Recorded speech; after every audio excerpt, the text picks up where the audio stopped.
Hello everybody and welcome back to another installment of Nabbit World 7447, and today I shall be reviewing set 75314, the Bad Batch Attack Shuttle. This set retails for a price of $150 in Australia. Pretty expensive, but when I actually show you guys the set itself, I suppose it's worth it. It's a pretty good set, and it's jam-packed with many features.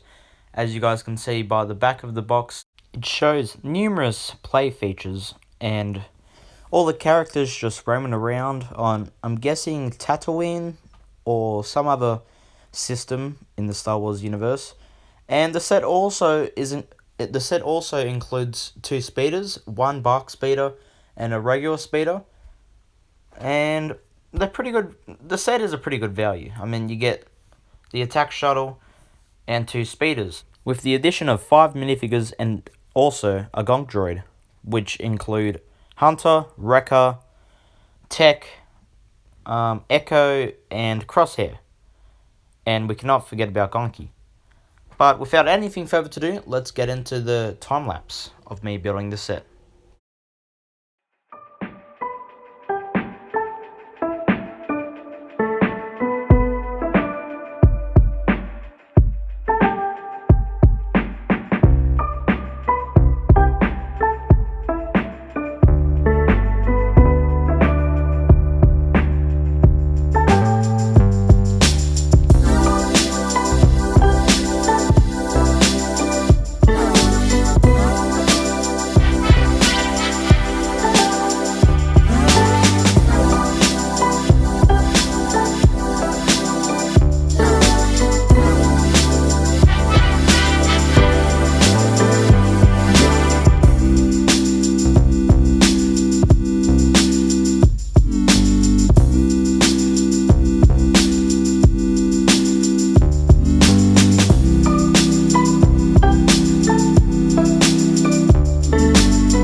Okay guys, so I hope you all enjoyed that little time lapse there of me building the set itself, but I have decided to start with the speeders.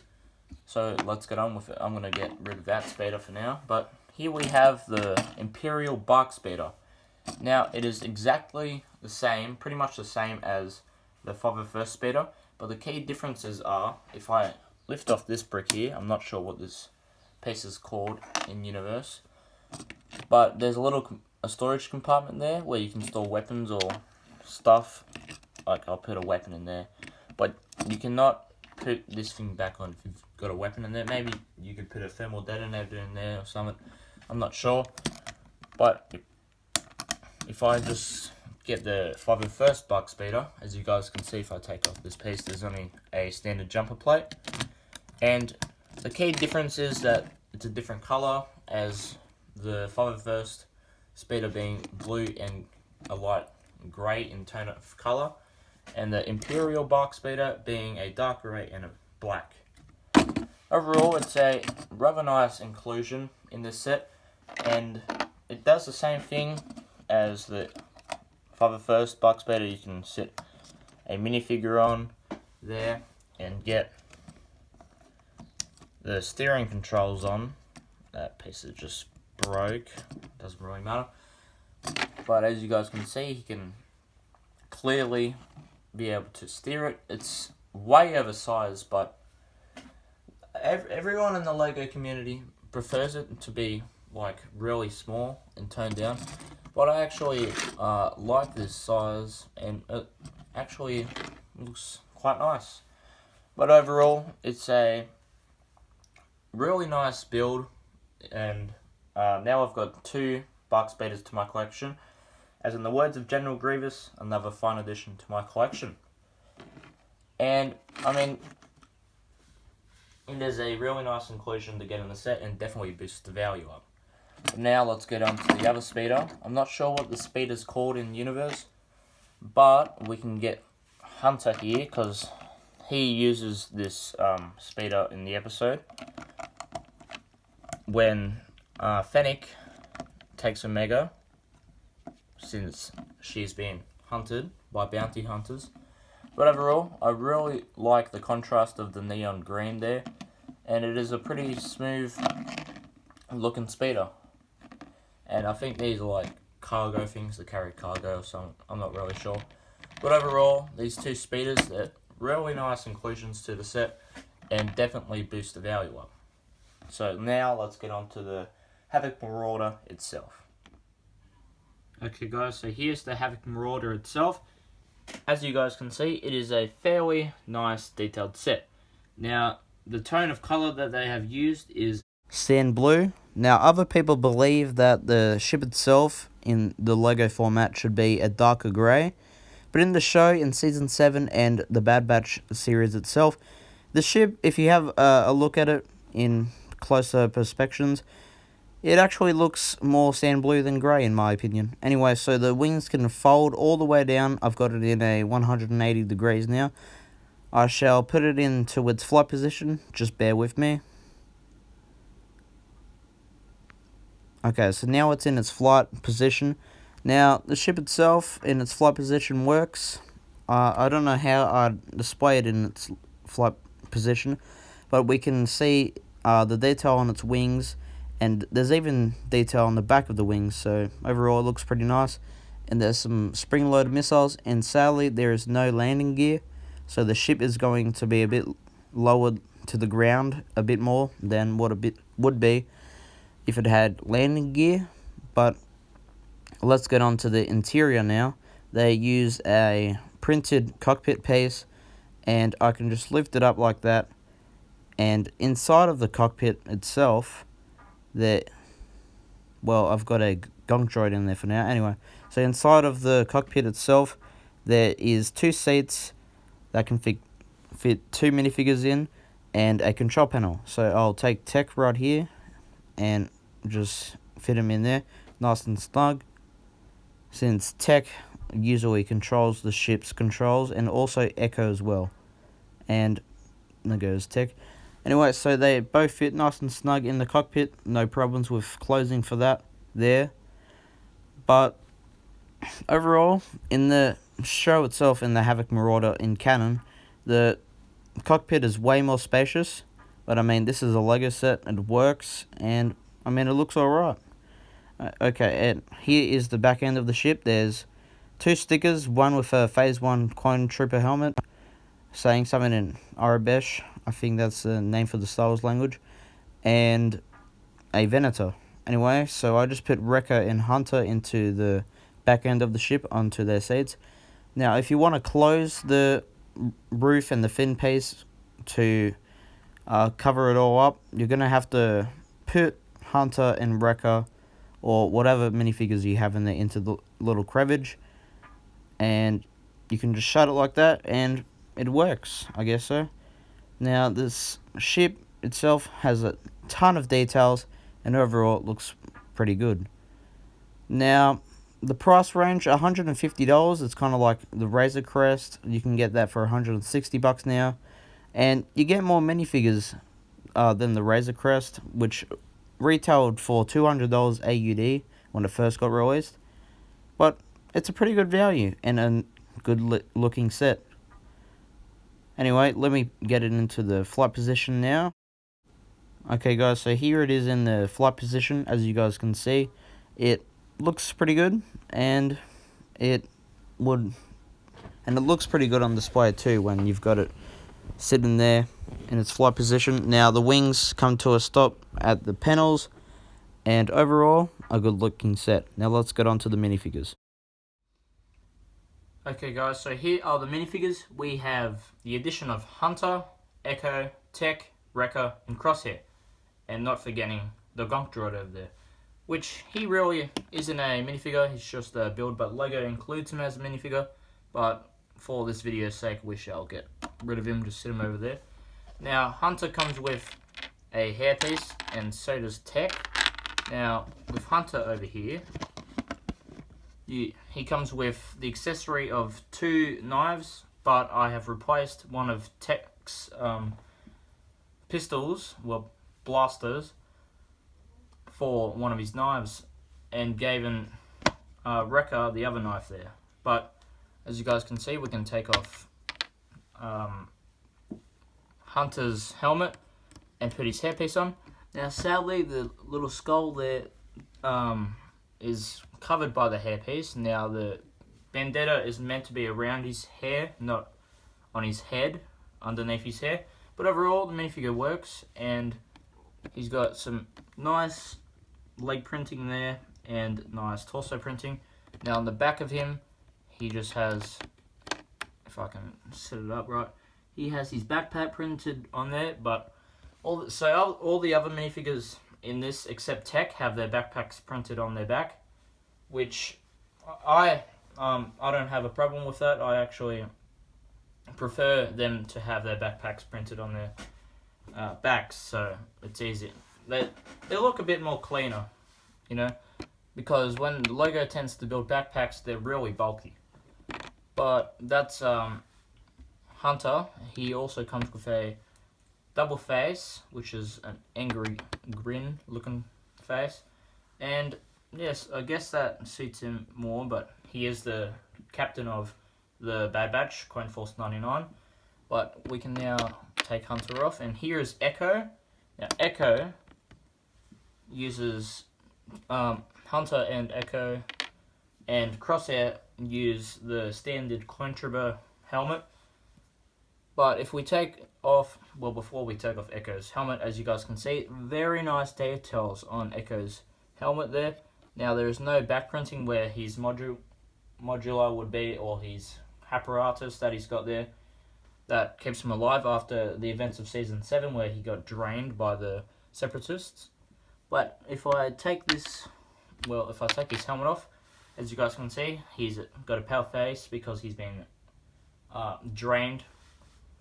And on the back of his head, he has the apparatus thing and a bunch of input circle looking things. I think I cannot recall the name of those. But on his torso, he has a Bad Batch symbol there, and a very nice torso print. And on the back, he has his backpack and like some gold cords there for his belt. And he does have a waist cape, but it's printed on. In this in the 2021 summer wave, well, it's winter for me, the winter wave, all the minifigures which have waist capes are printed for some reason, but I don't really mind. It's still a good inclusion of the print. Okay guys, now on to Tech. So Tech has a newly molded helmet, which is not similar to the Stormtrooper helmet, but as you guys can see, just like the Stormtrooper helmet, it's hard to move the helmet since it is a bit oversized for a minifigure, but sadly the visor doesn't go down as well, and it has some very nice printing on the helmet there. I believe that's a skull and the credit symbol. And the printing goes all around and looks pretty good. Now Tech comes with a hairpiece, and he's got his goggles printed on, and he does have a second face print of just him without his goggles, which would work really good for a clone, like a standard clone with that face and the expression. But he also has a backpack, which is brick built. I don't really like it because it looks too bulky, but it works, I guess. And underneath his backpack is just, let me just get it on, is simply, wrong way, it's simply just his armor and his belt strap. Now on his torso, on the front of his torso, there's nice printing there where it shows his belt and his armor colored in red. And also, I don't know if that's a waist cape or just, no, that would be straps there. And he's also got toe printing, as does the rest of the Bad Batch. and he comes with 2 blasters, but I gave one to Hunter.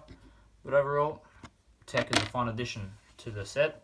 Next is Wrecker. Now I've gave him one of Hunter's knives, and he comes with a standard blaster, and he uses the Iron Man helmet from 2019, the new one.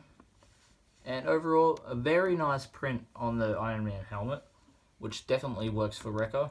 And here's his face print. He doesn't have a double face print because that would just show, and he is bald in the show.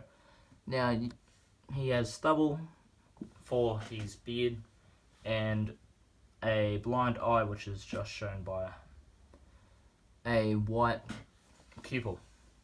Now, he uses the same torso as Hunter, and comes with another armor piece, so he looks taller and more buff. Now, on that armor piece, there is the Bad Batch logo there. Well, Coin Force 99 with a skull there, and there's nothing on the back. Overall, another fun addition to the set. Now, last but not least, we have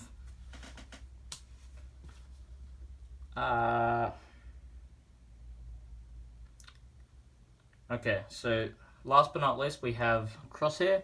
Now, Crosshair is in his Imperial armor, but I did make a tutorial on how to make the original Coin First. I can't speak. Read it. So I did make a tutorial. Last but not least, we have. Okay, so last but not least, we have Crosshair. He's in his Imperial armor, and I did make a tutorial short video of how to make a Coin Force 99 or Bad Batch version of Crosshair. You simply just take Wrecker's torso and body and put Crosshair's head on it, since Crosshair in Season 7 and the start of the Bad Batch has the same symbol as Wrecker and is a bit taller than the others. Now, for the back print of Crosshair, he has his backpack, and I believe that's that's not thermal detonators, some type of detonator. Overall, a very nice addition. And also, there's his face print. He does not come with hair, but spoilers for the later episodes of the Bad Batch where his head, well, he gets engulfed in flames, so all his hair gets burnt off and he gets a massive scar on him, if it will focus. Overall, another fine addition to the set. Now that's all the minifigures, now on to the final verdict. Okay guys, so here's the set in all of its entirety.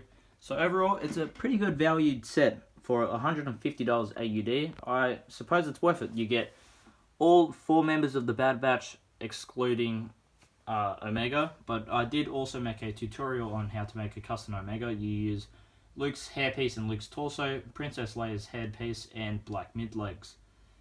And overall, these minifigures suit the set pretty much really well. As you guys can see, we get all of the Bad Batch's members and Crosshair in his Imperial armor. You also get that speeder from that one episode where Fennec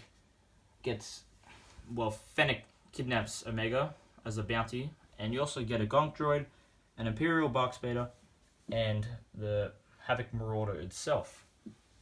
Now, this is a really good valued set. I definitely recommend, if you are a fan of the Bad Batch or the Clone Wars or Star Wars in general, to pick this set up.